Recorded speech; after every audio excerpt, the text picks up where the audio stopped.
मैं आज देख करके कहा चलो स्नान करो। जैसे तैसे आचमन किया, स्नान किया, और स्नान करने के उपरांत बढ़िया सुंदर वस्त्र दिए भगवान ने। कहा लो वस्त्रों को पहन लो। वस्त्र पहन लिए। मैं पूछा जल्दी करो, भोजन बनाओ पंडित जी के लिए। बढ़िया 16,108 में 56 प्रकार का भोग बना, थाली परोस के रखी गई। कहा लो भोजन करो चल करके। अब ये नहीं था कि भोजन नहीं किया था कई दिनों से तो पंडित जी टूट पड़े हो, नहीं नहीं, भोजन की थाली रखी थी। कन्हैया से कहा कृष्ण तुम भी चलो भोजन के लिए। कहा नहीं, मैं तो भैया भी कर चुका था। सुदामा मैं भैया भी कर चुका था। नहीं नहीं, आप साथ भी चलो करके भोजन। उसी समय जब कहा, इतना कहा, भगवान प्रेम के बस में आज बैठ जाते हैं। सुदामा जी ने भोग लगाया। मैंने आपसे कई बार रोज इस बात को कहता हूँ, भोजन अपने घर में बनाओ तो भोग ठाकुर जी का जरूर लगाओ। और भोजन में 3 दोष होते हैं, जाति दोष, निमित्त दोष और श्रेय दोष। इन तीनों दोषों को भोग लगाने में शक्ति होती है, इसलिए आप भोग जरूर करें। सुदामा जी ने भोग लगाया। और फिर ये नहीं कि भोजन नहीं कई दिनों से किया तो टूट पड़े हो, नहीं नहीं, प्रेम से भोग लगाया, फिर भोग पाया।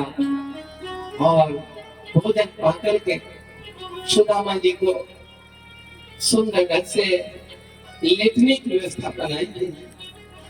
कहां पर? उस दुग्ध फेन की सैया पर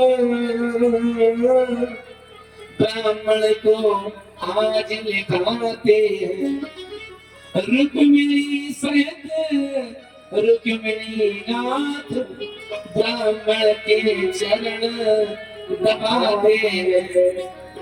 आज मैया रुक्मिणी जी पंखा लेती है, जला रही है, और कोमल हाथों से स्वयं कृष्ण सुदामा के पैर दाबने लगे।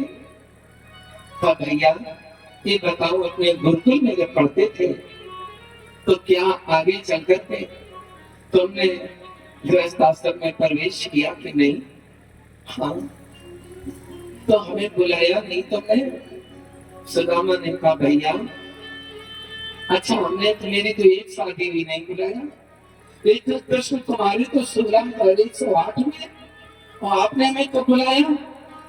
कन्हैया ने कहा तुम्हें पता नहीं, तुम्हारा तो विवाह हुआ होगा, शादी हुई, और हमारा सुबह कोई तैयारी नहीं, और शाम को बहू घर में आ गई। ऐसे विवाह में जबरदस्ती वाले, कोई वैसे विवाह करो, तुम्हारा तो अच्छा विवाह हुआ होगा ना?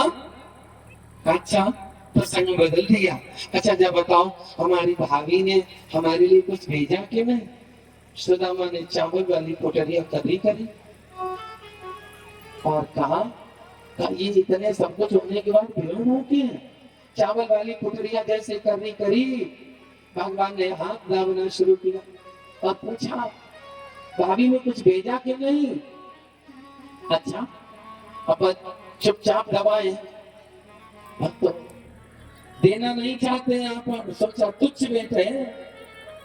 सुदामा जी की पोटली को जैसे भगवान की निगाह पड़ी, धीरे से पोटली को खींच लिया, और खींच करके कपड़ा कमजोर था, सुदामा ने सोचा बच जाए, खींचा तो पोटली खुल गई। एक मुट्ठी लिया, भगवान ने मुख में डाल लिया, एक लोग दे दिया। दूसरी मुट्ठी को भरा और दूसरी मुट्ठी को लिया, मुख में डाला, 2 लोग दे दिए। तीसरी मुट्ठी जैसे भरी, उसी समय रुक्मिणी ने हाथ पकड़ लिया, कहा प्रभु ये क्या कर रहे हो? एक ब्राह्मण के चक्कर में मत पड़ जाओ, और जो ब्राह्मण के चक्कर में पड़ोगे सब चला जाए।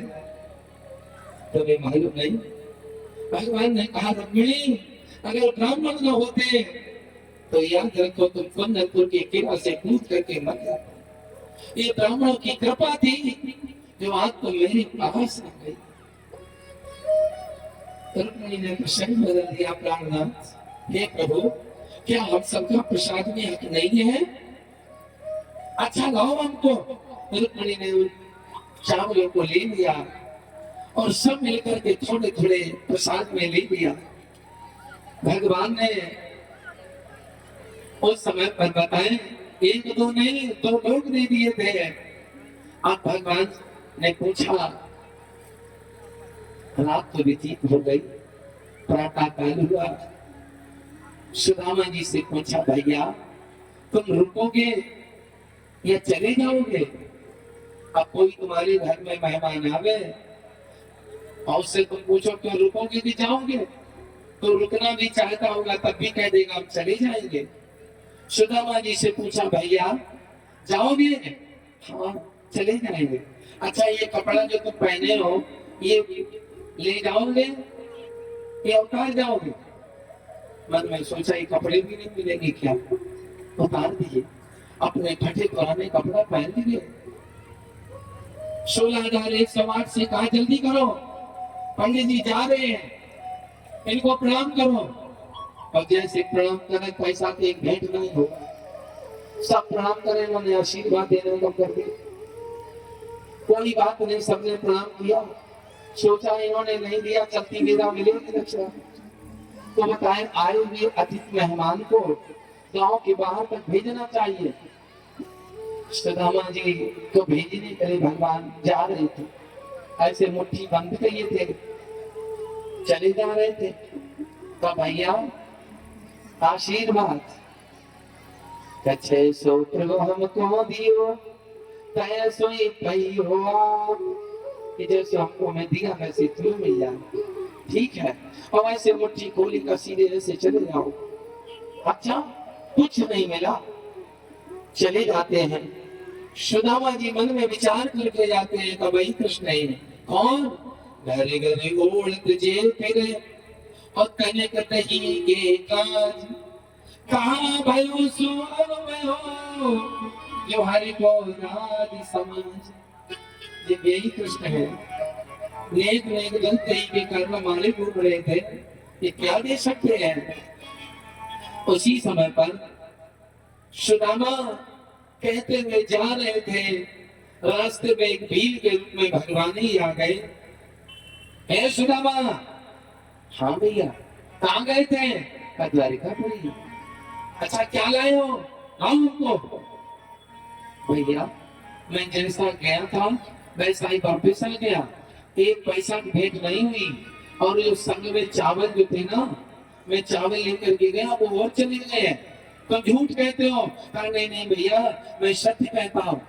अच्छा उस समय पर बताया कि सत्य कहते हैं? हाँ। अच्छा चुपचाप जाना, बोलना नहीं, बताना नहीं।